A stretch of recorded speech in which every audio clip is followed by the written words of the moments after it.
కేసులో big twist. ఫిర్యాదుదారుని అదుపులోకి తీసుకున్న సిట్. ఆయన చెప్పినవి అబద్ధాలంటూ తేల్చిన అధికారులు. పెద్దాపురంలో చంద్రబాబు పర్యటన. స్వచ్ఛాంధ్ర కార్యక్రమానికి హాజరు. ర్యాలీకి భారీగా తరలివచ్చిన జనం.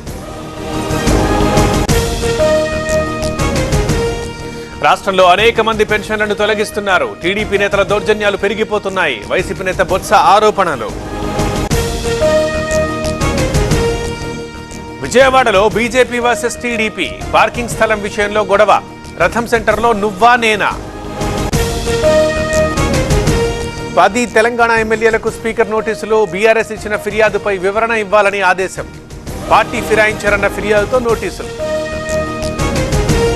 నేను పార్టీ మారలేదు, కాంగ్రెస్ కు వెళ్లలేదు. నియోజకవర్గ అభివృద్ధి కోసమే రేవంత్ ని కలిసా. బీఆర్ఎస్ లోనే కొనసాగుతున్నానన్న కృష్ణమోహన్ రెడ్డి. సీఎం రేవంత్ నివాసంలో కీలక సమావేశం. బీసీ బిల్లుపై సుప్రీంకు వెళ్లడం. ఎమ్మెల్యేలకు స్పీకర్ నోటీసులపై చర్చ. తిరుపతి హాతీరాంజీ మఠం కూల్చివేత వివాదం. మఠం భవనం పరిశీలిస్తోన్న అధికారులు. భవనం శిథిలావస్థకు చేరిందని నిపుణుల నివేదిక. ఉమ్మడి చిత్తూరు జిల్లాలో ఏసీబీ సోదాలు. కార్మిక శాఖ కర్నూలు జేసీ బాలునాయక్ ఇంట్లో తనిఖీలు. 9 చోట్ల భారీగా అక్రమస్తుల గుర్తింపు. విద్యార్థులకు అస్వస్థత.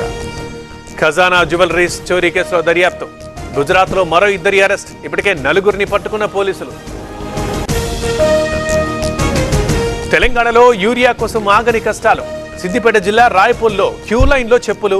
బారులు తీరిన రైతులు.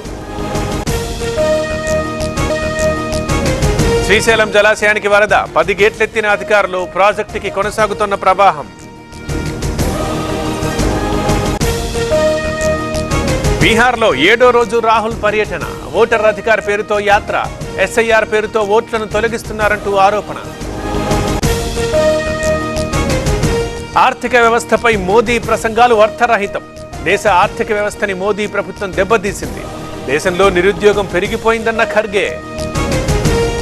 తేజస్వి యాదవ్ పై కేసు నమోదు. మోదీపై అభ్యంతరకర పోస్ట్ చేశారంటూ ఆరోపణ. గడ్చిరోలి ఎమ్మెల్యే మిలింద్ రామ్జీ ఫిర్యాదుతో కేసు.